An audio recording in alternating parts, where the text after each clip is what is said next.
नमस्कार। Capital TV का खास शो राहुल का अग्निपथ देख रहे हैं आप। मैं हूं आपके साथ पूजा। अपने विवादित अमेरिका दौरे से भारत वापस लौटे राहुल गांधी 10 जनपथ में कैद हैं। चुनावी माहौल है पर राहुल गांधी डरे हुए हैं क्योंकि इस बार राहुल गांधी के अमेरिका में दिए गए ऊल जुलूल और बेसिर पैर के बयानों के चलते लोगों का गुस्सा काफी ज्यादा भड़क उठा है। राहुल गांधी के खिलाफ जमकर विरोध प्रदर्शन हो रहा है, बयानबाजी भी हो रही है। अब जनता के गुस्से को शांत करने के लिए कांग्रेस खुद सड़कों पर उतर आई है। कांग्रेस ने बीजेपी के नेताओं की तरफ से राहुल गांधी को लेकर दिए गए बयानबाजियों को मुद्दा बनाया है। राहुल गांधी के खिलाफ बयान देने पर एफआईआर भी दर्ज की गई है। मल्लिकार्जुन खड़गे ने पीएम मोदी को पत्र तक लिख डाला है। आज राहुल गांधी को आतंकवादी कहने पर रवनीत सिंह बिट्टू के खिलाफ कांग्रेस ने जमकर विरोध प्रदर्शन भी किया। बयान से आग बबूला कांग्रेस पार्टी ने आज दिल्ली से लेकर हैदराबाद तक विरोध प्रदर्शन किया। कांग्रेस कार्यकर्ताओं ने कई जगह रवनीत बिट्टू के पुतले फूंकने के साथ ही दिल्ली बीजेपी ऑफिस के सामने भी जोरदार प्रदर्शन किया। जमकर हंगामा काटा गया। विरोध हंगामा बवाल के बीच केंद्रीय मंत्री रामदास अठावले ने मांग की कि राहुल गांधी का पासपोर्ट रद्द होना चाहिए। उन्होंने कहा कि ऐसा इसलिए किया जाए ताकि राहुल गांधी विदेश यात्रा के दौरान भारत का अपमान ना कर पाए। तो आज इन्हीं सब मुद्दों पर बातचीत करेंगे। मेरे साथ स्टूडियो में मौजूद हैं कैपिटल टीवी के एग्जीक्यूटिव एडिटर राजीव जी। सर, आपका बहुत बहुत स्वागत है। धन्यवाद। कहां गायब है राहुल गांधी? चुनावी माहौल है, 10 जनपद से बाहर क्यों नहीं आ रहे हैं? ये अंडरग्राउंड हो गए हैं क्योंकि डर इनके अंदर बैठ गया है। डर इस बात का नहीं है कि इन बयानों के कारण हंगामा खड़ा हो जाएगा। डर इस बात का है कि किसी रैली के दौरान, किसी मीटिंग के दौरान अगर कुछ ऐसी घटना हो गई तो इनकी पुरानी जो इमेज है, जिस तरीके से इनको सोशल मीडिया पर एक नया नाम दिया गया था और फिर पीएम मोदी ने भी एक नया नाम दिया, वो सारे नाम फिर से चर्चित हो जाएंगे कि राहुल गांधी वही बन गए जो पहले थे। और ऐसी स्थिति ये राहुल गांधी ने ही उत्पन्न की है। अब ये मांग कर रहे हैं कि क्यों केंद्रीय मंत्री ने ऐसा बोल दिया। रवनीत सिंह बिट्टू की बात ज्यादा है क्योंकि उन्होंने आतंकी नंबर 1 बता दिया था। अब आतंकी नंबर 1 बता दिया तो इन लोगों को तकलीफ किस बात की हो रही है? क्योंकि आतंकी नंबर 1 तो राहुल गांधी है ही। आतंक की परिभाषा चाहे यूएन के वेबसाइट पर देख लें या फिर सामान्य स्थितियों में जो माना जाता है उसको देख लें। आतंकवाद का मतलब क्या होता है? जो डर का वातावरण, माहौल पैदा करके सत्ता से अपनी बात मनवाने के लिए एक्टिविटी करता है, उसको आतंकवादी कहा जाता है, आतंकवाद कहा जाता है। अब राहुल गांधी ने जो किया है वो क्या डर का माहौल पैदा करना नहीं है?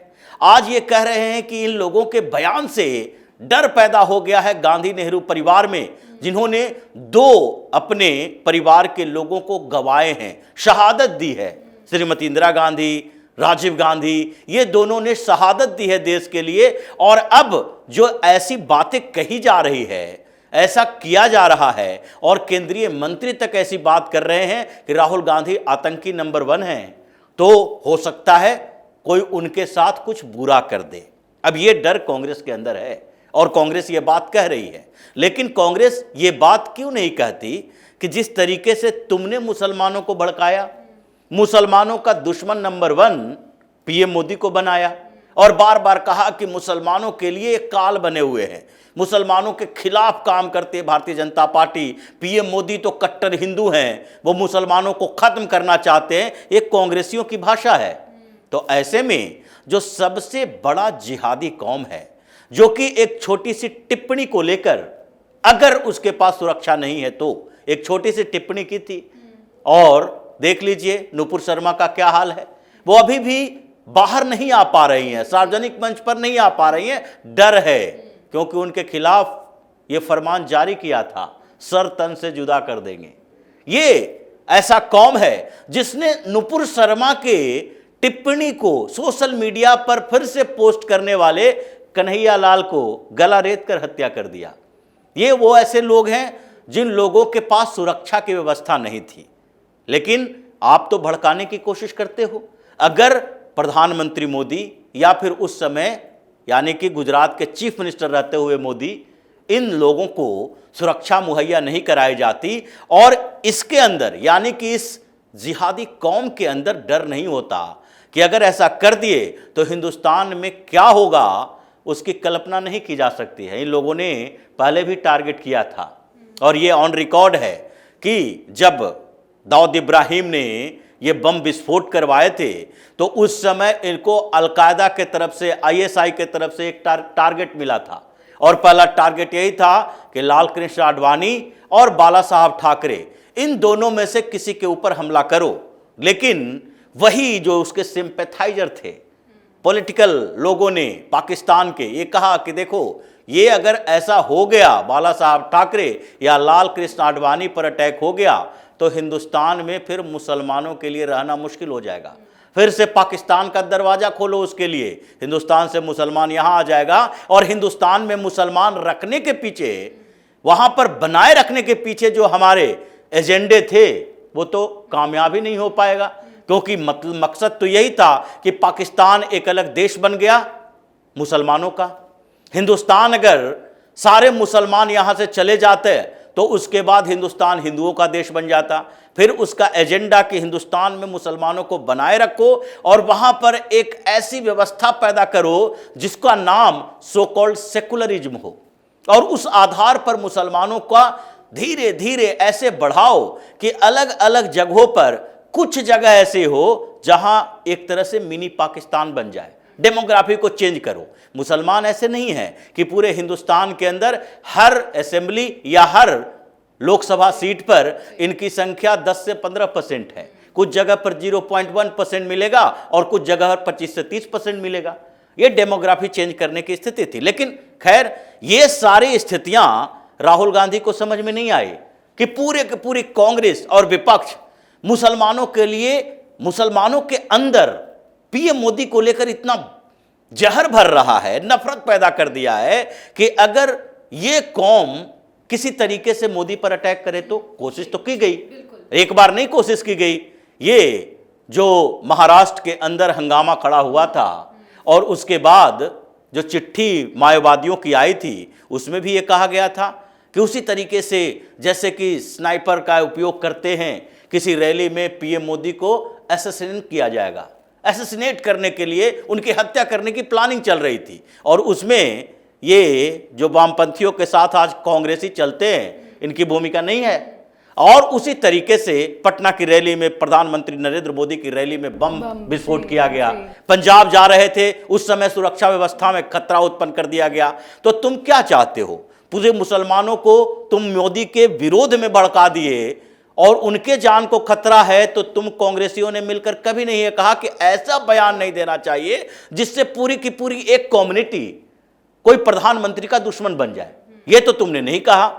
और उसके बाद जब तुमने इसी आधार पर किसान आंदोलन को समर्थन करते हुए खालिस्तानियों का समर्थन किया और फिर सिखों को भड़काने की कोशिश की मोदी के खिलाफ, और उसी समय पंजाब में जाकर इनके पूरे कानवा के ऊपर हमला होने की स्थिति आ गई थी, जो सुरक्षा में चूक का मामला अभी भी चल रहा है, इन्वेस्टिगेशन चल रहा है उसमें। तो ऐसी स्थिति में इन लोगों को समझ में नहीं आता। और सर पन्नू का भी वीडियो आता है तो उसके उस बयान से भी किनारा क्यों नहीं किया कांग्रेस पार्टी ने? बिल्कुल ये स्थिति जो उत्पन्न हो गई है कि इन लोगों ने जब टारगेट किया प्रधानमंत्री को तो उस समय इन लोगों को लगा कि हम वोट बैंक की पॉलिटिक्स कर रहे हैं। और आज जब राहुल गांधी के उसी बयान, उसी एक्टिविटी के कारण वो टारगेट हो रहे हैं तो इन लोगों को जान का खतरा बताया जा रहा है। ये पूरे के पूरे विपक्ष के लोग जान का खतरा ही ज्यादा बताते हैं। देखिए अरविंद केजरीवाल को बंगला छोड़ने की बात आई, कहा कि अब इनके सुरक्षा को लेकर बड़ी चिंता है। किस बात की चिंता? तुम तो कहते थे कि हम एक टूटे फूटे वैगन आर पर चलते हैं, हमें कोई सुरक्षा नहीं चाहिए। आज ऐसे हाई प्रोफाइल व्यक्ति हो गए कि बंगला से निकलते ही आपके जान को, सुरक्षा को खतरा उत्पन्न हो गया।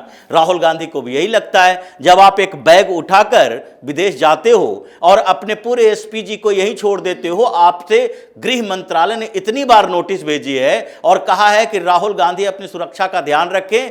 आपको जो प्रोटेक्शन सरकार ने दी है उसको आप इग्नोर नहीं कर सकते। और आप भारत जोड़ो यात्रा के समय भी आपने सुरक्षा को ध्यान में नहीं रखा, क्योंकि आपको यह नहीं लगता है कि खतरा है। आप ये दिखाने की कोशिश करते हो। रवनीत सिंह बिट्टू ने फिर भी कहा कि ये जो सिखों को भड़काने की कोशिश कर रहे हैं, आपने पहले मुसलमानों को भड़काया, अब सिखों को भड़का रहे हैं। और तुम जो शहीद शहीद की बात करते हो, क्या रवनीत सिंह बिट्टू के परिवार से शहीद नहीं हुए? बेअंत इनकी हत्या कर दी गई थी, बम से उड़ा दिया गया था उनकी गाड़ी को, इनके दादाजी हैं। और आप उन्हीं तत्वों को फिर से जागृत कर रहे हो, खालिस्तानियों को, आप सिखों को भड़का रहे हो। और सिखों की बात करते हुए शर्म तो कांग्रेसियों को आनी चाहिए, राहुल गांधी को आनी चाहिए, जिनके पिता ने इशारा किया था बड़े पेड़ गिरते हैं तो जलजला आ जाता है, भूकंप आता ही है, धरती हिलती ही है। तो हिल गई थी धरती। रवनीत सिंह बिट्टू ने यही कहा कि जिस कांग्रेस सरकार के समय में जिस कांग्रेसियों ने और जो ये इसी के परिवार के लोगों के इशारे पर जो सिखों के गले में टायर बांध के जलाया जा रहा था, उस समय कहां थे? पगड़ियां उछाली जा रही थी, पगड़ी पहनने से डर रहे थे। पूरे नॉर्थ इंडिया में सिख भाग रहे थे, इधर उधर पगड़ी खोल के रख देते थे। लड़का लड़की सबको कुछ पता नहीं चलता था कि लड़का है कि लड़की है। इतना डर का माहौल पैदा कर दिया। आज इन लोगों को डर लग रहा है। ये पूरे राहुल गांधी के ये जो अमेरिका में किए गए कांड हैं, जिस तरीके का इसने यहाँ के इंस्टीट्यूशनल जो भी कॉन्स्टिट्यूशनल संवैधानिक संस्थानें हैं उसके ऊपर हमला किया, लोकतांत्रिक व्यवस्था पे हमला किया। उसके बाद उन्होंने यहाँ के 2 कम्युनिटी को टारगेट किया और पूरे देश में अराजकता का माहौल पैदा करने के लिए विदेशी एजेंट के साथ मुलाकात की। उसको ढपने की कोशिश है कि यहां पर किसी तरह से हंगामा खड़ा करो और राहुल गांधी के लिए एक सुरक्षा कवच तैयार करो कि अब उनके खिलाफ कोई बोले नहीं। बोलना तो पड़ेगा, उसने ऐसा काम किया है, इसलिए अब ये बात यहां रुकेगी नहीं। कांग्रेसी प्रदर्शन करते रहेंगे, पिटते पिटाते रहेंगे। प्रदर्शन में तो कांग्रेसियों की मानसिकता दिख गई, लेकिन इन्हीं सब प्रदर्शन और राहुल गांधी की मानसिकता और जो कुछ भी कांग्रेस की रणनीति है उसको लेकर भी बयानबाजी होती रहती है। लेकिन अब तो अठावले की तरफ से भी बयान आया, वो मांग कर रहे हैं सीधा सीधा कि राहुल गांधी का पासपोर्ट ही जब्त होना चाहिए। होना तो चाहिए, जिस तरीके की एक्टिविटी है पासपोर्ट तो जब्त ही होना चाहिए। डिप्लोमेटिक पासपोर्ट तो एक बार जब्त हो चुका था और फिर से वो इशू कर दिया गया। आप जब डेकोरम मेंटेन नहीं करते हो तो दूसरे से मेंटेन करने के लिए अपील कैसे कर सकते हो? आप जब प्रोटोकॉल का पालन नहीं कर सकते हो तो क्यों कहते हो पीएम मोदी इंटरफेयर करें, अपने मंत्रियों को समझाएं, प्रोटोकॉल को समझें? ये प्रोटोकॉल राहुल गांधी के लिए है। राहुल गांधी ने किस प्रोटोकॉल का पालन किया? ये लीडर ऑफ अपोजिशन, नेता प्रतिपक्ष के तौर पर अमेरिका गए थे। इनको एक एक पल की खबर देनी चाहिए थी। अठावले ने यह भी कहा है कि इनके पीछे एजेंसियों को लगाना चाहिए, इनकी जांच होनी चाहिए कि आप जाते हो, मिलते किससे हो, कहां गायब हो जाते हो। 3 दिवसीय यात्रा पर गए थे और आए हैं 10 दिन के बाद। तो ये 3 दिन के बाद आप कहां कहां रहे, इसके लिए तो आपने किसी से नहीं कहा। आपका भी एक प्रोटोकॉल है, नेता प्रतिपक्ष हो, आपके चेयर जो पार्लियामेंट में होते हैं कहां पे होते हैं?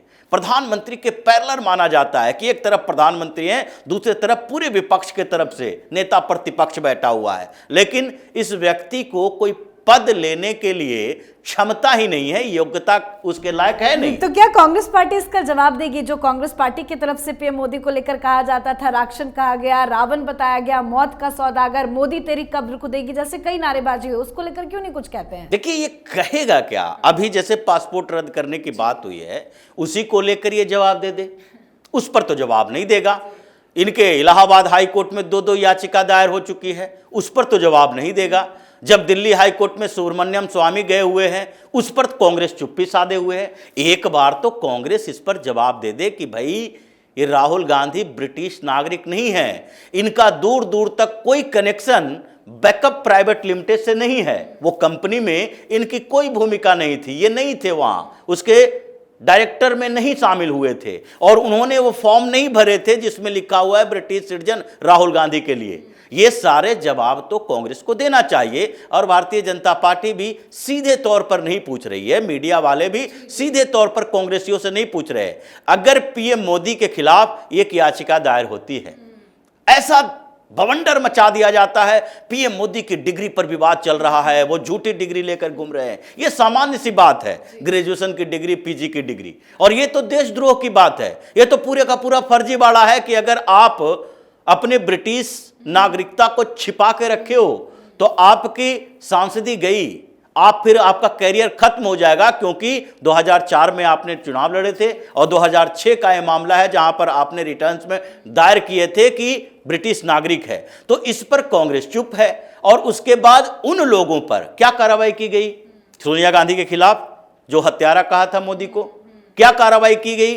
मणिशंकर अय्यर के खिलाफ जिसने मोदी के बारे में क्या क्या उलूल जुलूल बातें कही है, क्या पवन खेड़ा के ऊपर कार्रवाई की गई? उसको और चीफ स्पोक्स पर्सन बना दिए। प्रमोशन करते हो, जो मोदी को गाली देते हैं उसको प्रमोशन कर देते हो। ये मोदी तेरी कब्र खुदेगी वाले लोगों से क्या कार्रवाई की गई? छत्तीसगढ़ का एक कांग्रेसी नेता खड़ा होकर मंत्री रहा था, वो कहता है कि मोदी के लाठी से पिटाई करना चाहिए, लाठी लेकर हम लोग खड़े रहेंगे, यहां आए तो लाठी से पीट पीट कर भगा दो। ये लालू यादव के खिलाफ तुम लोगों ने क्या बोला जब वो कहता है गर्दन पकड़ लेंगे लालू यादव ये मोदी को?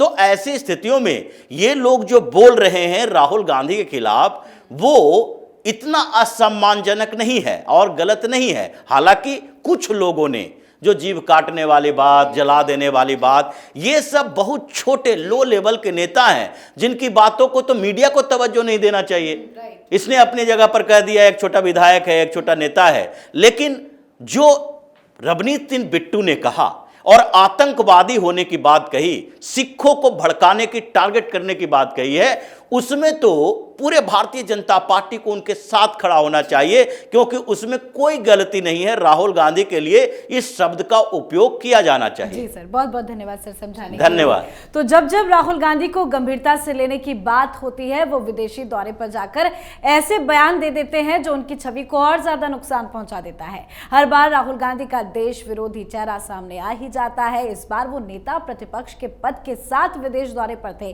तो मामला काफी इस वजह से भी बिगड़ गया है। और यही वजह है कि राहुल गांधी की पासपोर्ट रद्द करने की भी मांग की जा रही है। ना पासपोर्ट रहेगा, ना ही राहुल गांधी विदेश जाएंगे और ना ही भारत को बदनाम कर पाएंगे। तो इस पर आप अपनी राय कमेंट कर लिखें। देखते रहिए कैपिटल टीवी। नमस्कार।